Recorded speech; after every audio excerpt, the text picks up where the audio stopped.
Hello दोस्तों, आप देख रहे हैं चैनल अमीन इन्फो। दोस्तों, आज की इस वीडियो में हम ओपन बुक एग्ज़ाम को लेकर जो आप लोगों की क्वारीज़ हैं वो हम डिस्कस करेंगे।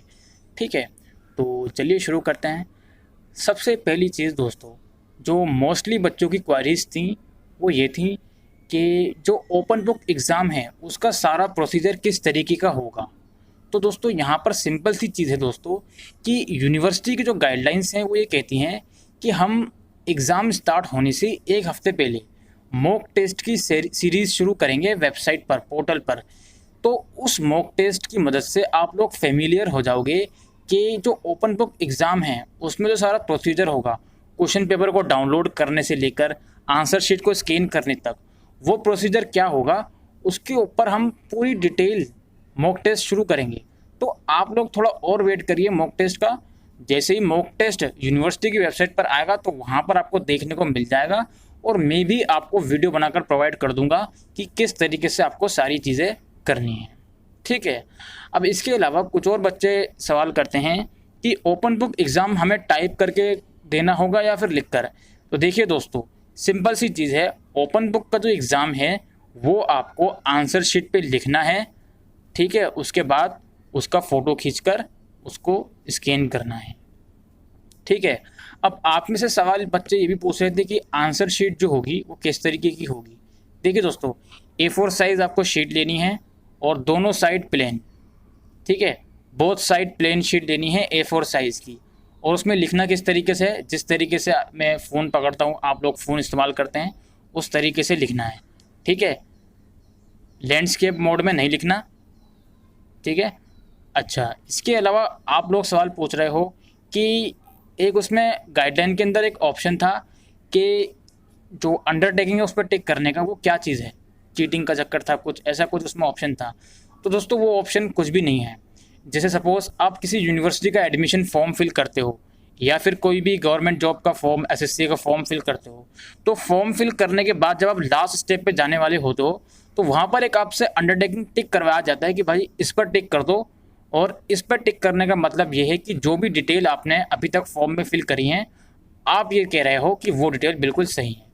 तो जो गाइडलाइन में जो बात लिखी हुई है उसका भी सेम मतलब है कि जो चीटिंग का चक्कर है उसका एक टिक करवाएंगे कि हाँ जी, हमने अपने एग्ज़ाम में कोई भी ऐसी खास चीटिंग नहीं करी है, तो इस पर हम टिक कर रहे हैं। बस वही है वो, इसके अलावा और भी कुछ नहीं है। वो तो सभी टिक करेंगे, तो खाली फॉर्मेलिटी के लिए है और ऐसा कुछ इसमें नहीं है। ठीक है, अब इसके बाद बच्चे सवाल पूछते हैं कि एग्ज़ाम का पैटर्न क्या होगा, क्या नॉर्मली जो हमारा हर साल एग्ज़ाम होता था पैटर्न उससे डिफरेंट होगा या नहीं। देखिए दोस्तों, इस बार 2 घंटे का आपका एग्ज़ाम है और ये जो 6 क्वेश्चन आएंगे जिसमें 4 आपको अटैम्प्ट करने होंगे, ये वाली बात ओपन बुक एग्ज़ाम की जो ऑफिशियल गाइडलाइंस आई हैं उसमें नहीं है। ये वाली बात दोस्तों जो लीक नोटिस था एक, जो कि यूनिवर्सिटी ने जो अलग अलग डिपार्टमेंट के डीन हैं, हेड हैं, उनको लिखा था, उसमें ये बात लिखी गई थी कि 6 क्वेश्चन आप प्रिपेयर करिए जिसमें से 4 बच्चे को अटैम्प्ट करने होंगे। ठीक है, उसी के बेसिस पर मैंने आपको पिछली वीडियो में बताया था कि 6 में से 4 क्वेश्चन आपको अटैम्प्ट करने हैं। लेकिन अभी भी मैं आपसे यही कहूँगा कि अभी इस पर क्लियरिटी नहीं है। लेकिन चूंकि एग्ज़ाम 2 घंटे का है, 3 घंटे का नहीं है, तो ऑब्वियसली जो क्वेश्चन पेपर की जो क्वांटिटी होगी क्वेश्चन की वो कम करी जाएगी। ठीक है, इसके अलावा दोस्तों आप में से बच्चे सवाल करते हैं कि मटेरियल कौन सा यूज़ करें। देखिए दोस्तों, जो भी मटेरियल आप यूज़ करोगे, सबसे पहले तो वो मटेरियल आप पहले से ही प्रिपेयर करके रख लो कि मुझे एग्ज़ाम के दिन ये वाला मटेरियल यूज़ करना है। ठीक है, अब क्या हम 10 ईयर यूज़ कर सकते हैं? मेरा पर्सनली यही रिकमेंड करूँगा कि सिर्फ 10 ईयर का इस्तेमाल ना करें। अगर आपके पास कोई और स्पेसिफिक बुक है, कोई स्टैंडर्ड बुक है, किसी ऑथर की बुक है, तो उसका इस्तेमाल कीजिए। एसओएल का स्टडी मटेरियल है, उसका भी आप इस्तेमाल कर सकते हैं, कोई इशू नहीं है। लेकिन सिर्फ और सिर्फ 10 ईयर इस्तेमाल करना वो ठीक नहीं है। ठीक है, अब बच्चे सवाल करते हैं कि क्या हम गूगल का इस्तेमाल कर सकते हैं। हाँ जी, बिल्कुल कर सकते हो आप गूगल का इस्तेमाल। लेकिन एक चीज़ ध्यान में रखो कि जो भी मटेरियल आप ओपन बुक एग्ज़ाम में यूज़ करोगे, तो देखिए आधे घंटे का कम से कम एक क्वेश्चन का आंसर आधे घंटे आपको मिलेगा। ठीक है, आधे घंटे में कम से कम एक आंसर आपको लिखना ही है। तो अब आपको टाइम मैनेजमेंट का बहुत ही ज़्यादा ध्यान रखना है कि इस आधे घंटे के अंदर मुझे क्वेश्चन का आंसर भी लिखना है, और आंसर के साथ साथ जो मैं रिसर्च वर्क करूँगा स्टडी मटेरियल से या गूगल से या फिर किसी भी चीज़ से, तो वो भी मुझे उसी आधे घंटे के अंदर ही करना है। इसीलिए मैं आपसे बार बार कहता हूँ कि जो भी मटेरियल आप यूज़ करोगे, इवन गूगल का भी आप यूज़ करोगे, तो अभी से इस्तेमाल करके रख लो गूगल का, कि जो भी आपको चीज़ें इस्तेमाल कर रही हैं उसका स्क्रीनशॉट लेके सेव करके रख लो, अलग अलग फोल्डर बना लो फ़ोन के अंदर, ठीक है। अच्छा, अब काफ़ी सारे बच्चे सवाल पूछ रहे थे कि क्या हम फ़ोन से दे सकते हैं ऑनलाइन एग्ज़ाम। तो देखो यार, फ़ोन से आप ऑनलाइन एग्ज़ाम दे सकते हो, कोई भी इशू नहीं है। बल्कि मैं तो ये कह रहा हूँ कि जो ऑनलाइन एग्ज़ाम है उसमें तो आपको सिर्फ इंटरनेट की ज़रूरत क्वेश्चन पेपर को डाउनलोड करने के लिए और आंसर शीट को स्कैन करने के लिए पड़ेगी, ठीक है। अगर आपके पास अच्छा फ़ोन है, अच्छा क्या नॉर्मल आपके पास फ़ोन है, तो बिल्कुल आप फ़ोन से भी स्कैन कर सकते हो, कोई भी इशू नहीं है। कैम स्कैनर एक एप्लीकेशन आती है, वो डाउनलोड कर लो। इसके ऊपर मैं कुछ दिनों में वीडियो बना दूंगा कि कैम स्कैनर को कैसे इस्तेमाल करते हैं, तो आप अवेयर हो जाओगे इससे भी कि कैम स्कैनर का क्या चक्कर है, ठीक है। तो ऐसा बिल्कुल भी नहीं है कि आपके पास लैपटॉप नहीं है तो आप इसको कर ही नहीं सकते। इवन जिन बच्चों के पास लैपटॉप भी होगा वो भी कुछ बच्चे फ़ोन से ही करेंगे, कि फ़ोन से ज़्यादा आपको ईजी हो जाता है इस्तेमाल करना। क्वेश्चन पेपर को डाउनलोड करना है खाली और आंसर शीट को स्कैन करना है, ठीक है। अच्छा, अब बात ये थी कि ऐसे बच्चे जिनके पास इंटरनेट की फैसिलिटी नहीं है उनका क्या होगा। यूनिवर्सिटी साफ ये बात कर रही है कि हम कॉमन सर्विस सेंटर बनाएंगे, ठीक है। कॉमन सर्विस सेंटर पे जाकर आप फ्री ऑफ कॉस्ट, जी हाँ फ्री ऑफ कॉस्ट, जो आपका एग्ज़ाम है वो दे सकते हो, क्वेश्चन पेपर डाउनलोड कर सकते हो, देन उसको कंप्लीट करने के बाद उसको स्कैन कर सकते हो, ठीक है। अब इसके अलावा कुछ बच्चे सवाल पूछ रहे थे कि इंटरनेट का अगर इशू आ गया इमीडिएटली, जैसे हम घर में भी अगर एग्ज़ाम दे रहे हैं, हमें भरोसा है कि हमारे पास इंटरनेट अच्छा है, हम दे सकते हैं, लेकिन खुदा ना खास्ता कोई ऐसी इशू आ गया, वेबसाइट हैंग हो गई, तो हमारा आंसर अपलोड नहीं हो पाया, आंसर शीट स्कैन नहीं हो पाई, तो उस केस में क्या होगा। तो देखिए दोस्तों, उस केस में यूनिवर्सिटी साफ कहती है कि हम जो है इमरजेंसी केस के लिए ईमेल आईडीज़ प्रोवाइड करेंगे बच्चों को, जिस ईमेल आईडी पर वो अपनी जो भी उनके पेपर है उन तमाम पेपर का जो पीडीएफ बनाकर उस पर सेंड कर सकते हैं। अब जो रेगुलर के स्टूडेंट हैं वो तो अपने टीचर्स के साथ कांटेक्ट में होंगे ही, तो रेगुलर के बच्चों को तो वेबसाइट पर सारी जानकारी मिल जाएगी। इसके अलावा एनसीवेब के बच्चे भी अपने टीचिंग डिपार्टमेंट से कांटेक्ट में होंगे, उनको भी मिल जाएगी। बात रही एसओएल के बच्चों की, तो आप लोगों को भी टेंशन नहीं लेनी है।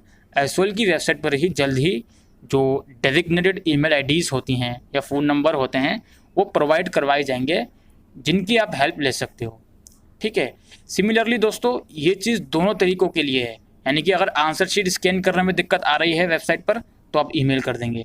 सिमिलरली क्वेश्चन पेपर डाउनलोड करने में प्रॉब्लम आई आपको, तो भी आपको टीचर्स के फ़ोन नंबर प्रोवाइड करवाए जाएंगे, जो टीचर्स आपको जो भी क्वेश्चन पेपर होगा वो या तो आपको मेल कर देंगे और या तो व्हाट्सएप कर देंगे, ठीक है। तो टीचर्स की टीम भी बिठाई जाएगी आपके साथ साथ ऑनलाइन एग्ज़ाम में। तो इतना ईजी नहीं है, मतलब इतना ईजी का मेरा मतलब ये है कि इतना वो नहीं है कि काफ़ी आपको अकेला छोड़ देंगे यूनिवर्सिटी वाले, ठीक है। देश की सबसे बड़ी यूनिवर्सिटी है ये, कुछ ना कुछ तो ऐसा करेंगे आपकी मदद करने के लिए जिससे आप परेशान ना हो, ठीक है। अब जिसके पास इंटरनेट की फैसिलिटी बिल्कुल भी नहीं है उनके लिए अगेन मैंने कहा कॉमन सर्विस सेंटर बनाए जाएंगे, और ये सेंटर कहाँ होंगे इसकी जानकारी आपको यूनिवर्सिटी की वेबसाइट पर जल्द ही देखने को मिलेगी। अच्छा, अगर रेगुलर स्टूडेंट के आप बच्चे हैं, आपको ये लगता है कि मेरे पास प्रॉपर फैसिलिटी नहीं है, तो आपको अपने कॉलेज से कांटेक्ट करना है, ठीक है।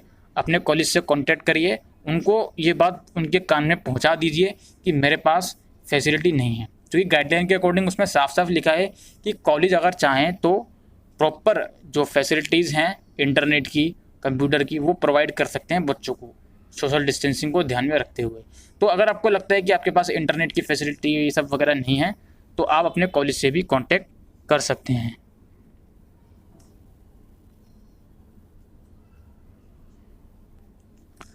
अच्छा, आप में से काफ़ी सारे बच्चे ये भी सवाल पूछ रहे थे कि क्या ओबीई एग्ज़ाम वर्थ है, क्या ऐसा तो नहीं है कि हमको ओपन बुक एग्ज़ाम में मार्क्स कम दिए जाएंगे as compare to offline exam, क्या ये एग्ज़ाम एफिशिएंट हैं या नहीं है।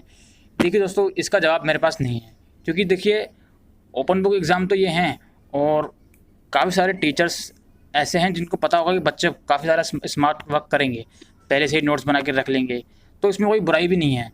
जब आपको पता है कि ये सिलेबस मेरा है, इसी में से क्वेश्चन आएगा घुमा के, तो क्यों ना मैं इसके नोट्स पहले से ही बना के रख लूँ, जो मुझे लिखना हो मोटी मोटी चीज़ें, तो मे भी मार्क्स मिलने की थोड़ी कम संभावना हो, लेकिन उतना भी कम नहीं मिलेंगे जितना आप एक्सपेक्ट कर रहे हो। अपनी नॉर्मल प्रिपरेशन करिए, ठीक है, उसके अकॉर्डिंग आपको मार्क्स अच्छे ही मिलेंगे। ठीक है जी। और दोस्तों इसके अलावा भी कुछ और आपकी क्वारीज हों, जैसे बैक का पेपर, जिन बच्चों के 3 साल कंप्लीट हो गए हैं इसके बावजूद भी थर्ड ईयर में अगर बैक आई हुई है तो जो डेट शीट है वो आप लोगों के लिए भी है। कुल मिलाकर दोस्तों जो डेट शीट है वो सिर्फ उनके लिए नहीं है जो अभी इस साल या तो फर्स्ट ईयर में है या फर्स्ट ईयर में बैक है कंप्लीट रिपीट कर रहे हैं, और या तो सेकेंड ईयर में है और या तो सेकेंड ईयर कंप्लीट रिपीट कर रहे हैं। इन तमाम कैटेगरी के अलावा जितने भी अदर कैटेगरीज के बच्चे हैं सभी के लिए वो डेट शीट है। ठीक है, और बाकी के जो कैटेगरीज के बच्चे हैं फर्स्ट और सेकंड ईयर के, उनकी एग्ज़ाम की अपडेट 5 जून तक ही आएगी। ठीक है, तो आप लोग 5 जून तक का वेट करिए अगर आप लोग फर्स्ट या सेकंड ईयर में हैं। ठीक है, तो उम्मीद करता हूँ आपको ये वीडियो यूज़फुल लगी हो, तो वीडियो को शेयर करिएगा। कोई क्वारीज हो तो कमेंट सेक्शन में लिख के पूछ सकते हैं। Thank you.